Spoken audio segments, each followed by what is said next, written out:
A comfortable premium SUV at a reasonable price, that's the first-generation Lexus NX in a nutshell. The car quickly became a sales hit, so the used vehicle market became saturated. It enjoys a reputation for being trouble-free and, in fact, impeccably reliable. But what's the reality? Two powertrains were used in cars for the European market. The 2.0-liter turbocharged petrol engine with direct injection developed 238 horsepower and was designated as the 200T or 300T. It was equipped with a twin-scroll turbocharger, giving it excellent low-end performance. Maximum torque of 350 Newton-meters was available from just 1,650 revolutions per minute, enabling acceleration to 100 kilometers per hour in approximately 7.5 seconds. It was paired only with a 6-speed automatic transmission. The second variant for Europe is a hybrid with a 2.5-liter naturally aspirated engine and an electric motor, or two electric motors. The combined system output is 197 horsepower, which translates into significantly lower performance but lower fuel consumption. According to user reports, average fuel consumption is around 8 liters per 100 kilometers. The 2.0-liter turbo petrol engine reaches 10.5 to 11.0 liters per 100 kilometers. The third power plant, available in Eastern European markets or the US, is a naturally aspirated 2.0-liter gasoline engine with 150 horsepower, similar to the one used in the Toyota RAV4. This variant is exceptionally rare in our market and is paired with a continuously variable transmission, so I don't recommend it.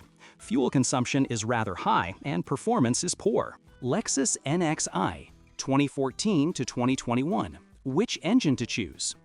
Choosing between the engines offered in the NX should be simple.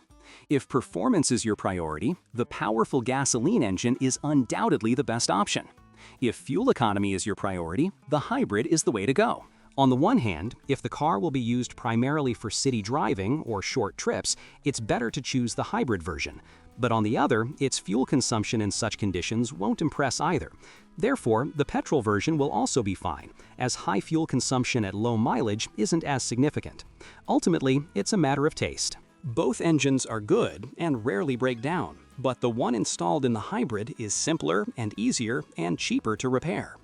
The 2.0 engine is technologically advanced, so in the event of a serious failure, it will require expensive repairs. In both engines, engine oil should be checked, not because it's decreasing, but quite the opposite, it can increase. Especially in a hybrid used for city driving or short trips, a lot of gasoline gets mixed with the oil. If the oil level has increased, the oil should be changed.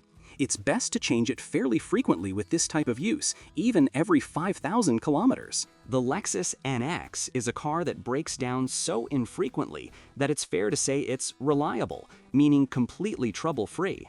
Hence its high price and favorable reviews.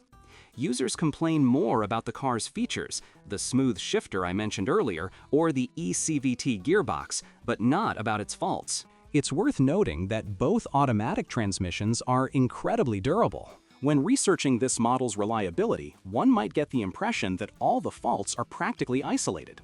Some drivers report heating issues, others multimedia issues. There have even been reports in the US, but not many cases. And still others have a stuck parking brake. However, if we're talking about typical faults for this car, the only issue is a rising engine oil level caused by fuel ingress, which you likely won't read about in any ratings.